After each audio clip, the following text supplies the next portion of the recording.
asifuni agenda yamakapitali yathina bulalo Krista asifuni agenda yamakapitali yathenda yamakapitali yathenda yamakapitali Ozawethu esinambula abashamthethweni nobingelele nosotwebhu wethu okhona phakathi kwethu ngibingelele uNkulunkulu wethu ohola ithimba eliqhamuka esilweni ngibingelele osekela yena bawumduma Antwana waseNdlunkulu amakhosi osolwazi nabameli abasekela lo msebenzi sifudumele kakhulu ukuthi nize nazo ufika la ngoba phela besifana nohlanye nasikhuluma lezi zinto zizohambe zisibala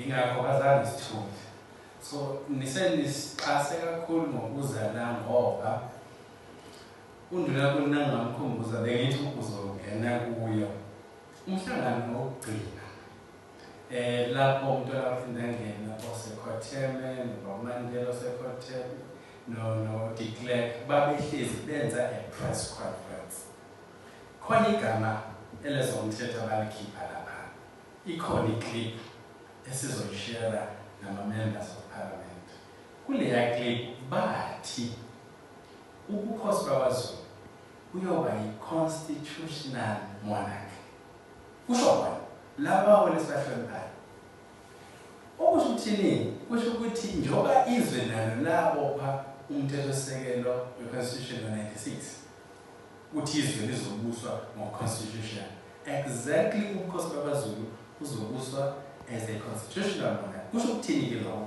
kubantu bakwaZulu kusho ukuthi siyoze futhi siqoke nabantu abahleli kuhulumeni ophathayo kwaZulu executive powers by virtue of being a landlord.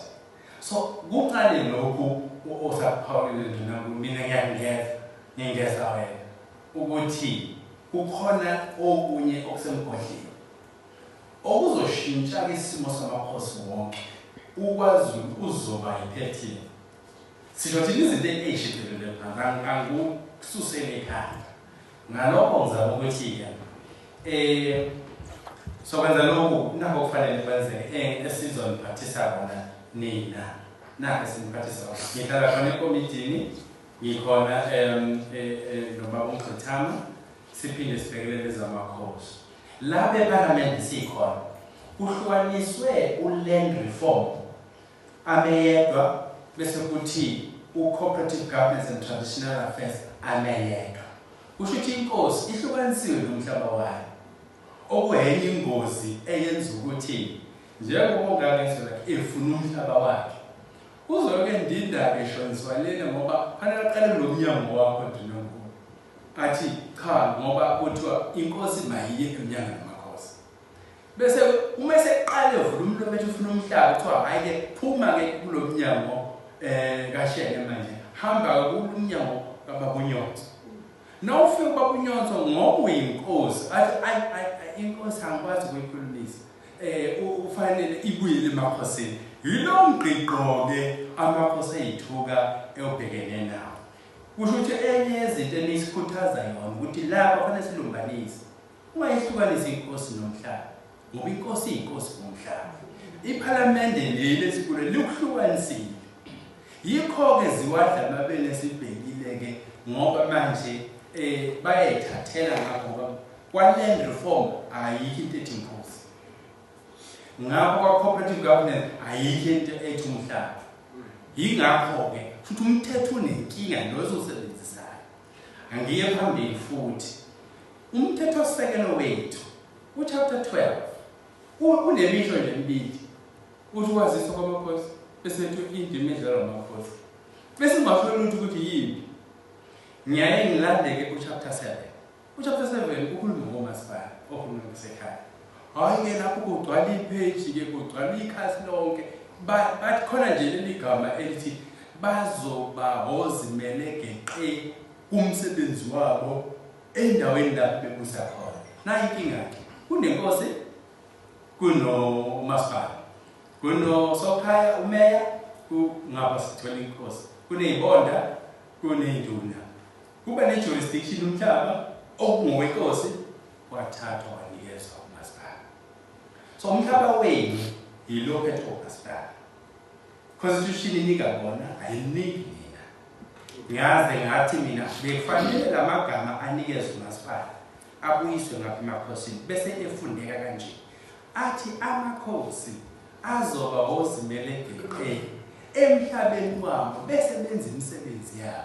The king shall be autonomous in their function and jurisdiction. Leso sichibiyelo basikhipha zakubasifaka. Kodwa kulungileke. Iyodwa into efunekayo, powers of amakhosi. Ngizothi-ke sengishela ngoba imnandi lenkulumo. Kukhona isigaba esingekho ehlelekeni kokubusa ngoba ngokufunda nge-public manager. Now, kukhona sithethe sine-judiciary, sine-executive, and then sine-legislature. Khona owesine okungafakwa, the fourth arm of the state okungamakhosi. Why sikusho?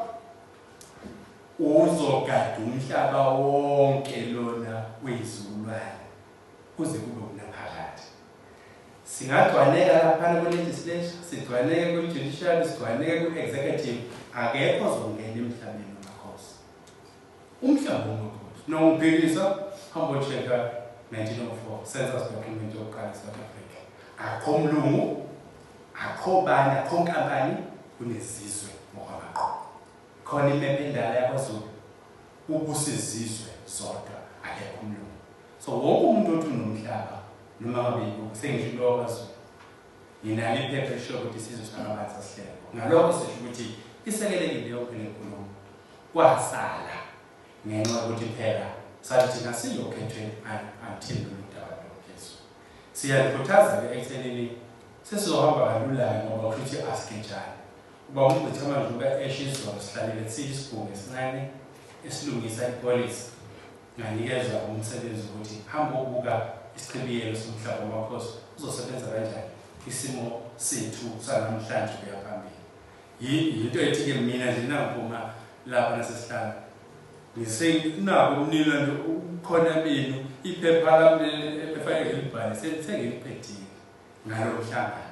Bese-ke ngibuyela kulesichibiyelo sika-constitutional monarch bese ngifaka ama-powers of the king bese ngithi omasipala bayi-arm of administration endaweni yenkosi. Inkosi ayishaye umthetho endaweni yayo bese ubuyisa inkantolo yenkosi ishaya umthetho oshaya khona hayi lokuthiwa uyiziphaza kufanele azayo inkantolo abathi lona umthetho waseNtshonalanga.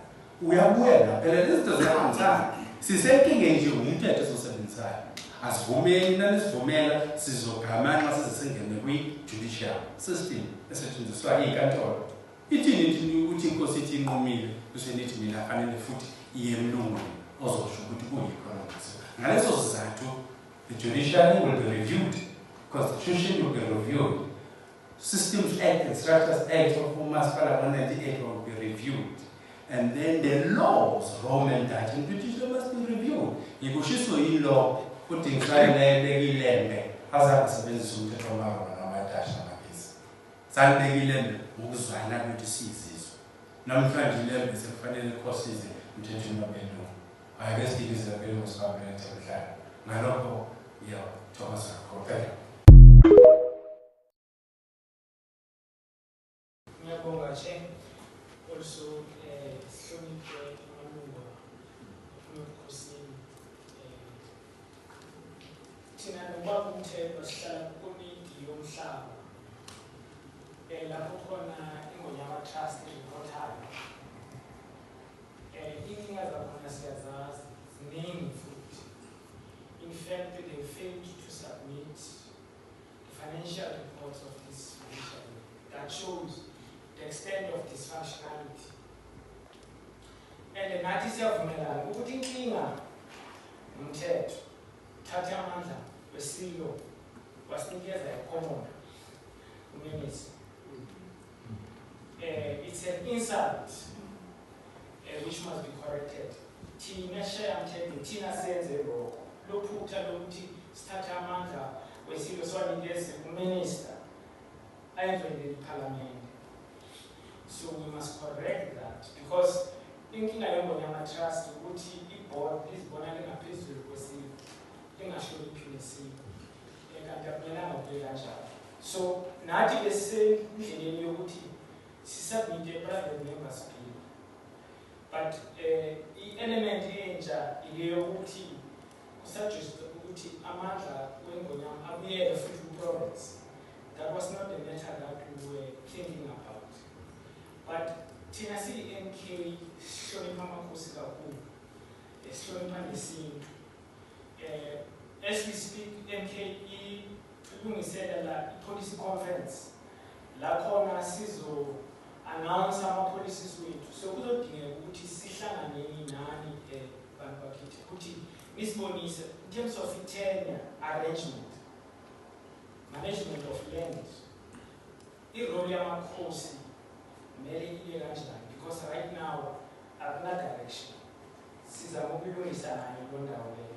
Kodwa-ke in principle siyasupporta i-proposal yokuthi kumele lo mthetho u-amendwe, and we will be very willing to run with that process as it suggested